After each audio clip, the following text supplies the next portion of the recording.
할렐루야. 이제는 예수 부활하셨습니다. 시작. 예수님 부활하셨습니다. 믿습니까? 예. 또 합시다. 우리는 죽어도 죽는 게 아니고 다시 삽니다. 아멘입니까? 그러니까 우리는 어떻게 살아야 돼요? 누구 위하여? 하나님 나라 위하여. 시작. 하나님 나라 위하여 삽시다. 아멘. 오늘은 제목을 성경대로 다시 사신 예수님, 이런 제목으로 말씀을 드리고자 합니다. 이 코로나가 나는 그냥 아무것도 아닌 줄 아는데 전혀 통증도 없고 아픈 증세도 없고 뭐 이게 무슨 코로나냐 싱거웠는데 내가 그런 말해서 그런지 이미 다 끝났는데 설교만 하려고 하면은 이게 신경이 쓰여가지고 목이 칼갈해 이래가지고 아주 그냥 진땀이 팍팍 나옵니다. 이번 그 코로나가 그런 후유증이 있는 것 같아요. 상당히 끝났는데 목이 칼갈하고 자꾸 재채기 같은 이런 것들이 가래 같은 것이 나오려고 하는 것 같습니다. 유고를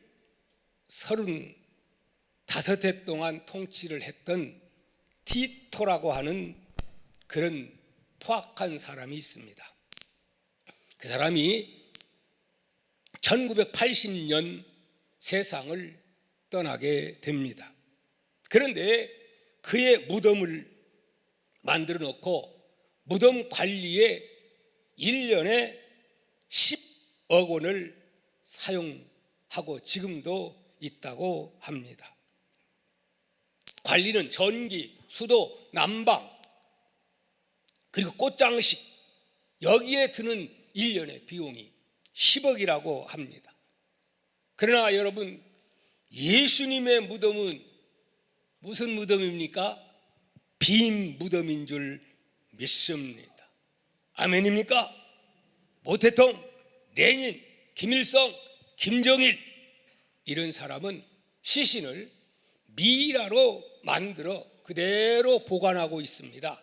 그러면서 그 보관 비용만 1년에 거의 한 1억에 가까운 그런 돈을 낭비하고 허비하고 있다고 합니다.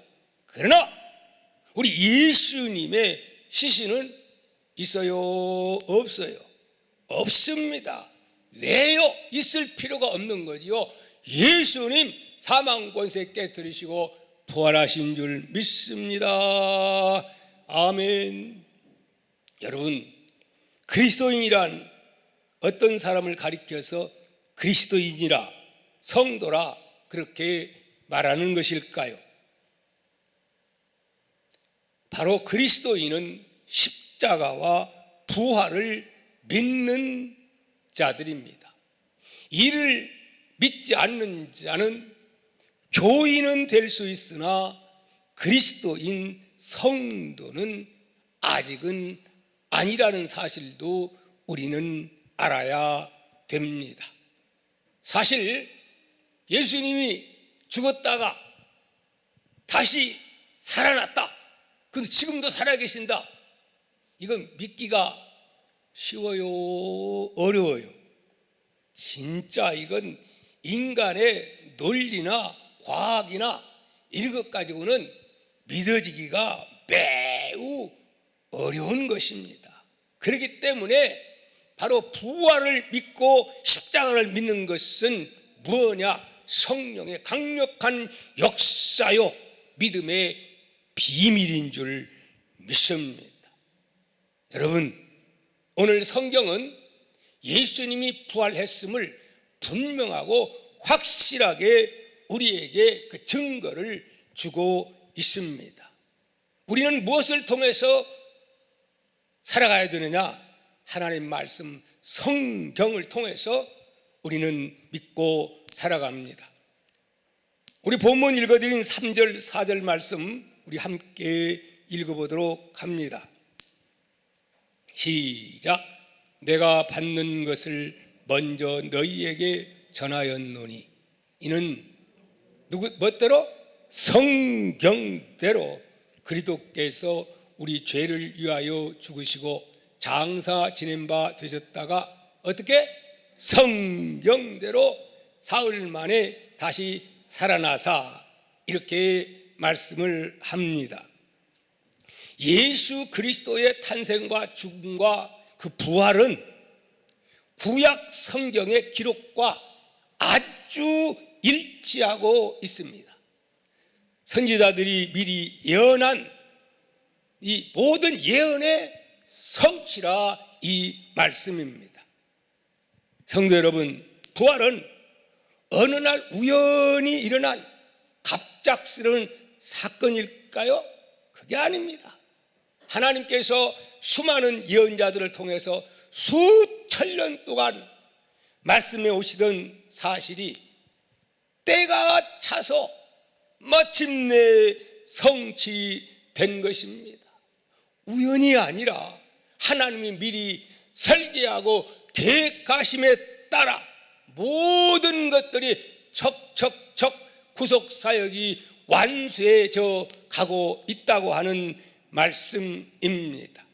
그러므로 부활은 우리는 신뢰할 수밖에 없다는 사실입니다.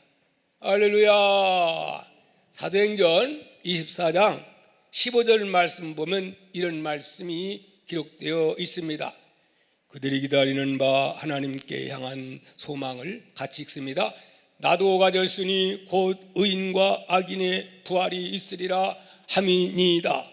바로 이 사도행전 24장은 바울이 부활 증거하다가 벨릭스 총독 앞에 끌려가서 자기를 변호하는 그러한 내용입니다. 그들이 기다리는 바 바울을 고소하고 이제 박해하던 유대인들이 죽은 자들의 부활이 있다는 것을 그들도 사실은 안 믿는 게 아니고 인정하고 믿고 있었습니다. 이 부활이라는 것이 신약에 와서만 이루어진 사실이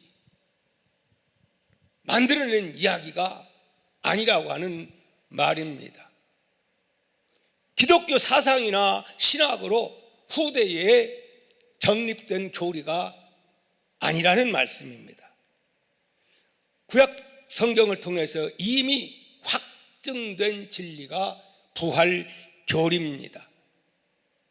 신약의 초대교회가 부활의 교리를 정립하기 수천 년 전에 이미 구약 성경에 기록된 것이고 유대인들도 다 알고 있었다 하는 말씀입니다. 우리가 잘 아는 사도행전 23장 8절 보면 이런 말씀이 나옵니다. 이는 사두개인은 부활도 없고 천사도 없고 영도 없다 하고 바리새인은 어떻게 있다 함이라. 그때 당시에 보수 하나님을 잘 믿는 사람이 바리새인이었고 하나님 믿나 하는데 부활도 없고 천사도 없고 영도 없고 그런 사람이 바로 사두개인이요. 세상에 사두개인들 가운데 어떤 사람은 제사장 노릇하는 사람도 있어요. 그런데 이걸 믿지 못해요. 오늘날도 똑같습니다. 예수 믿는다, 하나님 믿는다 하면서도 사두개인 같은 신앙관을 가지고 사는 사람이 있는가 하면은 우리는 하나님 말씀을 100% 믿는, 부활을 믿고 영혼을 믿고 천국을 믿는 믿음, 바로 우리의 믿음인 줄 믿습니다. 아멘입니까? 한마디로 말씀드리면 초대교회가 얼떨떨결에 급조해서 지어낸 사실이 아니라 하는 말씀입니다. 두 번째, 예수님이 부활하신 그 증거, 그건 뭐냐? 한두 사람이 목격한 게 아니고 우리가 40일 동안에 어마어마한 사람들이 직접 눈으로 보고 만지고 교훈을 받은 겁니다. 5절 본문 보면 이하에 한번 읽어봅니다. 시작. 게바에게 보이고, 게바는 누굽니까? 베드로죠. 보이고 그 후에 12 제자에게와 그 후에 500여 형제에게 일시에 보이셨나니 그 중에 지금까지 대다수는 살아있고 어떤 사람은 잠들었으며 그 후에 야고보에게 보이셨으며 그 후에 모든 사도에게와 맨 나중에 뭐라고요? 만삭되지 못하여 난자 같은 내게. 내가 누구죠? 바울사도. 이 말씀을 기록한 바울사도 자기를 가리켜서 맨 나중에 만삭되지 못하여 난자 같은 내게도 보이셨다. 그렇게 말씀하면서 그 중에 지금까지 대다수가 많은 사람들이, 예수 본 그 많은 사람들이 지금 살아있다, 그렇게 지금 말을 하고 있는 것입니다. 법정에서 2명, 3명만 증인이 있으면 사실이 확증됩니다. 그런데 부활의 증인은 한두 명이에요? 수백 명이, 그것도 잠깐이 아니라 40일 동안 교육하고 말씀하고 가르치고 그렇게 해서 내가 이렇게 부활했음을 증명해 보였다고 하는 사실입니다. 자, 그런데 예수님 부활을 목격하고 예수님의 부활을 전파하려고 할 때에 어디 자유가 주어졌습니까? 전파 못하게 했습니까? 예수님을 잡아 죽인 유대인과 로마인과 이 사람들은 예수님을 사형죄에 해당시켰기 때문에 누구든지 예수님에 대해서 이런 반구 말도 못하게 합니다. 그런데 부활 얘기하면 어떡합니까? 그럼 자기들이 죄인이 되는 거죠. 그렇기 때문에 누구든지 예수님에 대해서 부활을 말하면은 다 잡아다 가두고 그리고 두드러 패고 아니면 예수님처럼 죽이려고 하는 그런 음모들이 있었던 것입니다. 만약에 여러분 그런 상황에서 예수 부활했다, 그렇게 말할 사람이 있겠습니까?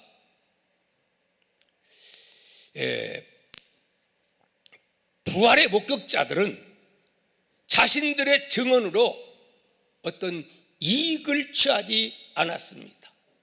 어떤 영광, 칭찬, 인정받은 것이 아니라 예수 부활 증거하면서 두드러 맞고 사회로 버림받고 감옥에 가고 이런 엄청난 핍박을 그들은 당했던 겁니다. 근데 만약에 예수 부활 안 했는데 그럴 사람이 있겠습니까? 보십시오. 사도행전 4장 19절에서 20절 말씀 보면 베드로와 요한이 대답하여 이르되 하나님 앞에서 너희 말을 듣는 것이 하나님의 말씀을 듣는 것보다 옳은가 판단하라. 우리가 보고 들은 것을 말하지 아니할 수 없다. 그렇게 어디서 지금 말하고 있는 겁니까? 예수를 사형 선고했던 이 법정에서 지금 베드로와 요한이 담대하게 그렇게 그들을 향해서 오히려 설교하고 그들을 향해서 책망하면서 이렇게 외쳐대는 걸 보게 돼요. 여러분, 베드로가 누구요? 야고보가 누구요? 요한이 누구요? 예수님 십자가에 못 박혀 돌아가실 때에 어땠어요? 이 사람들 용기 없는 못난이들, 무서워서 벌벌벌 떨던 그들, 예수님 죽으셔서 누구 한 사람 장례 지내지 못하는데 감히 무서워서 장례 지내는데 얼굴도 비춰보지 못했던 이 못난 사람들, 그런데 어떻게 이렇게 바꿔졌지요? 왜요? 예수 부활 직접 체험하고 만났기 때문에 그런 줄 믿습니다. 아멘. 여러분, 만약에 예수 믿어가지고 육신적으로 유익이 오고 벼슬 오고 돈이 오고 뭐 거짓 증언이라 해서 유익이 있다면야 그럴 수 있는 사람, 위증자도 있겠지요. 그러나 그게 아니에요. 말 한마디 잘못했다가는 유대 법정은 예수님 죽이고 야고보 죽이고 많은 제자들을 잡아 죽이려고 눈에 불 쓰고 있는 거예요. 만약에 부활 못했다면 부활에 대한 소식이 오늘날 전 세계를 점령하고 예수 믿는 사람들이 있었겠어요? 없었겠어요? 있을 수가 없는 것입니다. 자, 무엇보다도 사도 바울 보시기 바랍니다. 8절 9절 같이 읽습니다. 시작. 맨 나중에 만삭되지 못하여 난 자 같은 내게도 보이셨느니라. 나는 사도 중에 가장 작은 자라. 나는 하나님의 교회를 박해하였으므로 사도라 칭함받기를 감당하지 못할 자라. 다른 사람은 놔두고라도 지금 이 말씀을 기록한 바울 사도가 어떤 사람이었어요? 정말 예수쟁이들, 예수가 죽었다가 살아났다고? 이런 사기꾼들이 어디가 있어? 자기 딴에는 의분에 날뛰어가지고 예수 믿는 사람을 잡아 가두기 위해서 눈이 빨개가지고 열정을 내가지고 예수 믿는 사람 잡으러 가다가 다메섹 도상에서 누구 만나버린 거예요? 부활의 주님을 만나버린 거예요. 너무 찬란한 빛에 압도돼가지고 눈이 멀어버린 거예요. 장님이 되어버린 거예요. 그러나 하나님의 은혜로 그가 치유함을 기도받고 받게 되는 거죠. 그러면서 그는 이제는 완전히 예수 앞에 미쳐버리고 마는 겁니다.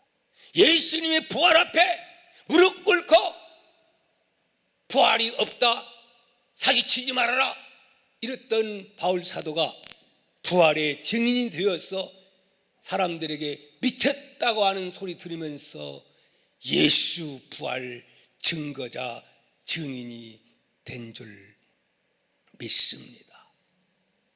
이런 바울 사도가 그런 핍박 가운데서도 복음을 전파하다가 마지막에는 어떻게 완전히 순교의 제물이 되어버리고 맙니다. 아무리 부활을 안 믿으려고 해봐도 이 논리를 생각할 때, 제자들을 바라볼 때에 부활을 안 믿을 수가 없어요. 여러분, 만약에 예수님의 부활이 없었다면 우리의 신자는 어떻게 될까요? 이게 만약에 누가 꿈에는 연극이라고 하면 그런 기적이 100분의 1이라도 있겠습니까? 이런 일이? 뭐가 유익이 있다고 이거 해가지고 감옥에 가고 이거 전했다가는 당장에 두드러 맞고 죽임을 당하고 그랬는데, 그랬기에 오늘날 교회가 세워지고 2000년이 지난 지금 전 세계에 기독교가 전파가 된 겁니다. 고린도전서 15장 13절 19절 이렇게 보면 만약에 부활이 없다면, 그러면서 만약에 부활이 없다면 끼치는 악영향에 대해서 쫙 설명을 하고 있습니다.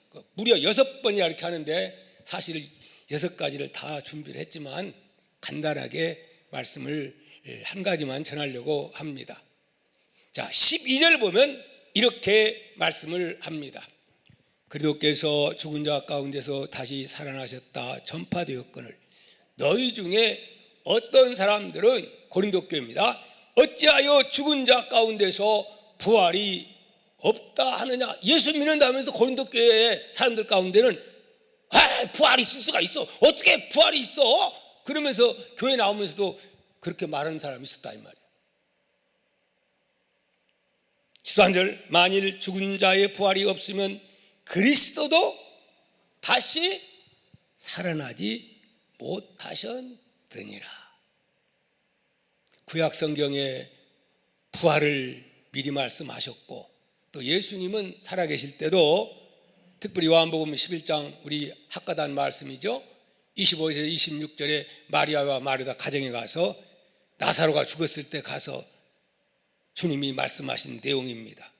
예수께서 이르시되 나는 부활이요 생명이니 나를 믿는 자는 죽어도 살겠고 무릇 살아서 나를 믿는 자는 어떻게? 영원히 죽지 아니하리니 이것을 내가 믿느냐? 오늘 또 우리 주님은 이 질문을 하면서 내가 이것을 믿느냐 이렇게 우리에게 질문하고 계십니다. 여러분, 주님은 이처럼 마리아와 마르다에게만 말한 게 아니고 여러 차례 나는 죽으러 왔다. 나는 핍박당하고 죽을 것이다. 그러나 3일 후에 나는 살아난다. 그렇게 말했건만은 그러면서 어디서 만나자? 갈릴리에서 만나자. 약속했어요, 안 했어요? 약속했어요. 그런데 그 약속을 생각하고 있는 사람이 있었어요, 없었어요? 한 사람도 없었어요. 한 사람도 없었어요. 다 까마귀 고기 잡숴가지고 다 잊어버렸어요. 베드로도 잊어버렸어요. 야곱도 잊어버렸어요. 12제자들 다 잊어버렸어요.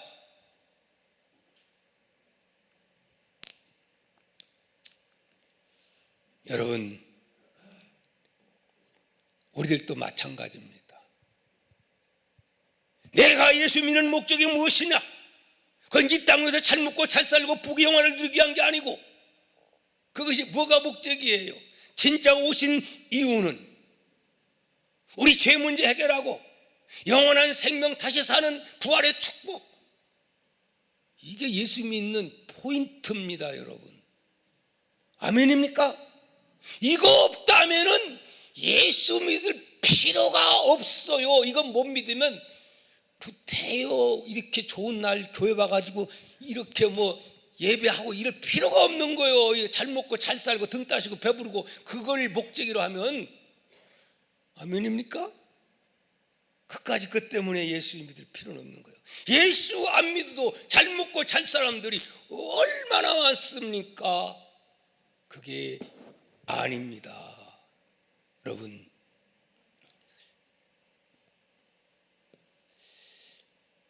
이거 갑자기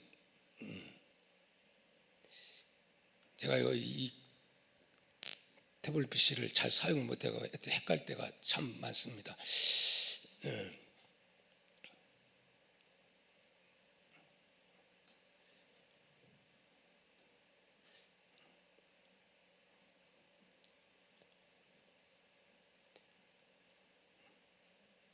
갑자기 눈부터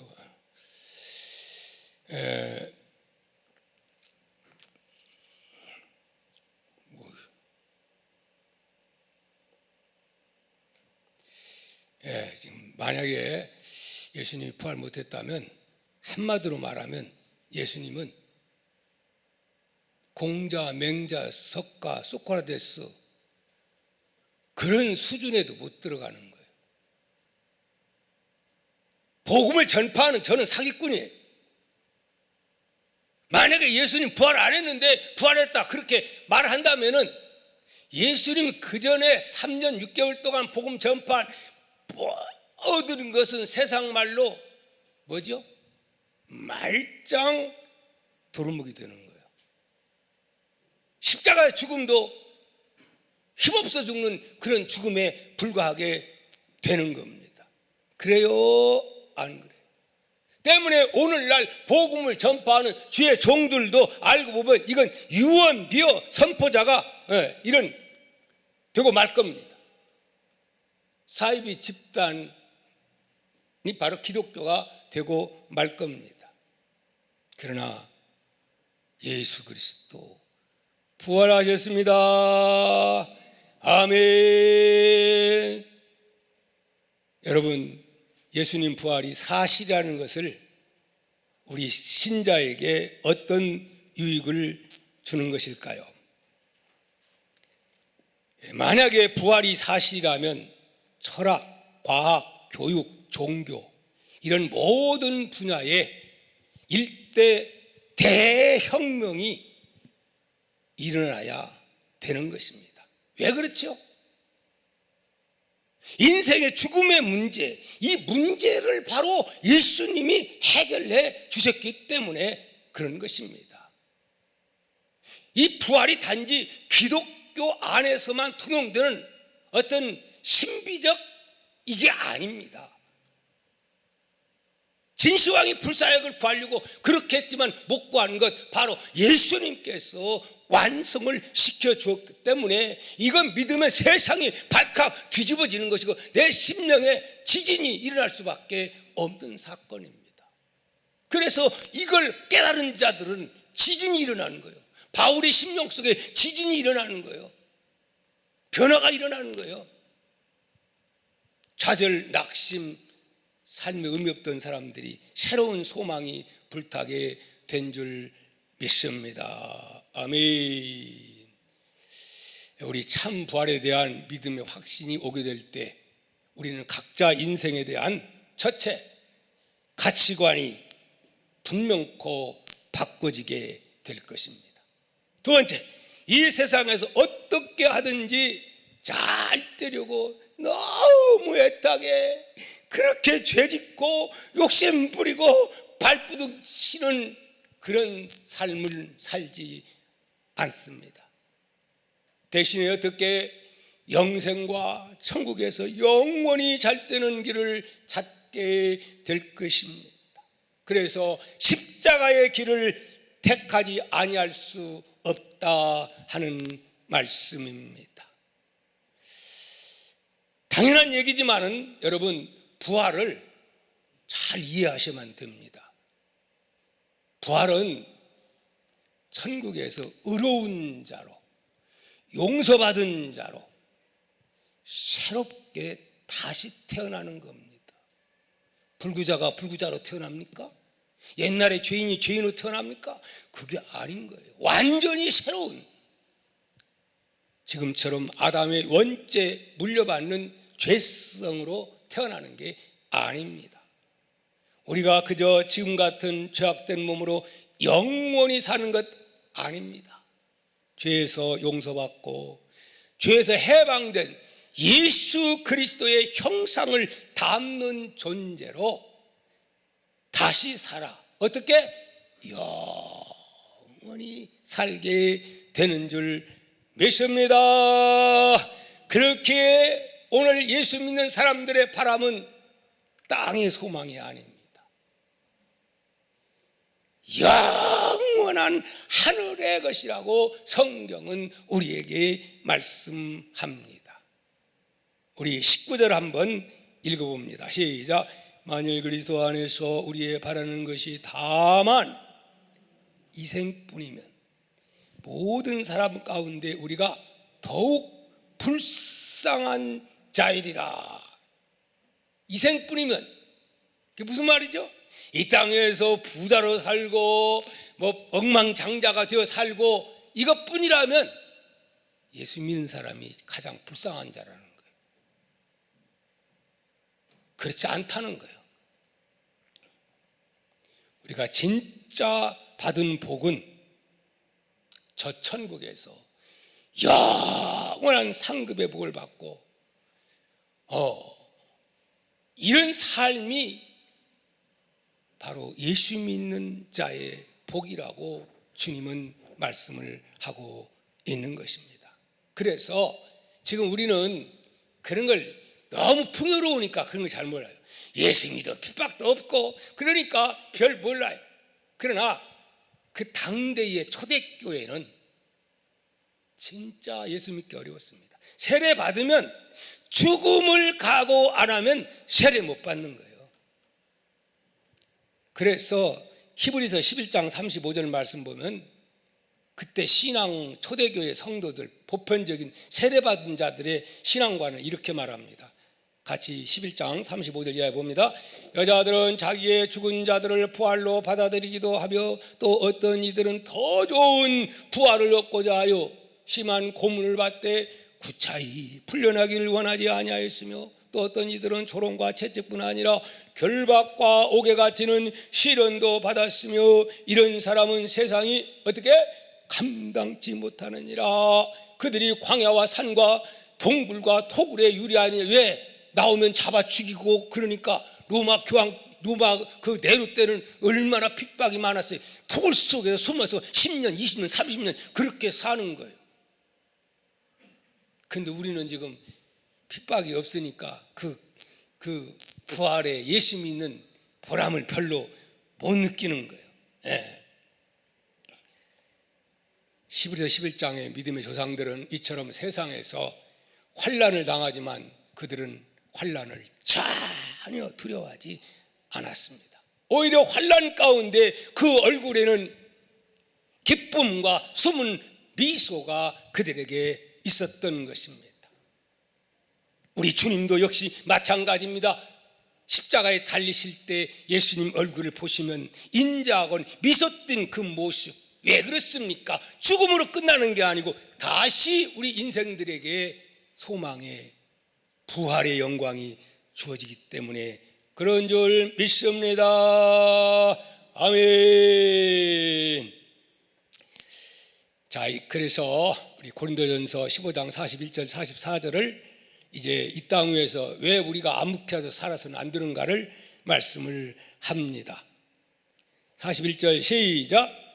해의 영광도 다르며 달의 영광도 다르며 별의 영광도 다른데 별과 별의 영광이 다르도다. 죽은 자의 부활도 이와 같으니 썩을 것으로 심고 썩지 않을 것으로 다시 살며 욕된 것으로 심고 영광스러운 것으로 다시 살며 약한 것으로 심고 강한 것으로 다시 살며 육의 몸으로 심고 신령한 몸으로 다시 사나니 육의 몸이 있은 적도 뭐라고요? 신령한 몸이 있느니라. 아멘.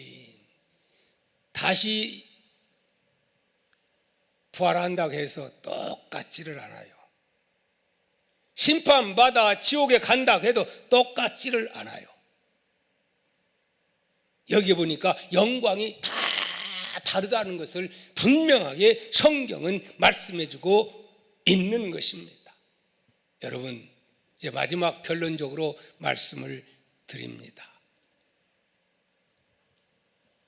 저는 이 사도들이 너무 괘씸했어요. 뭐가 괘씸했냐?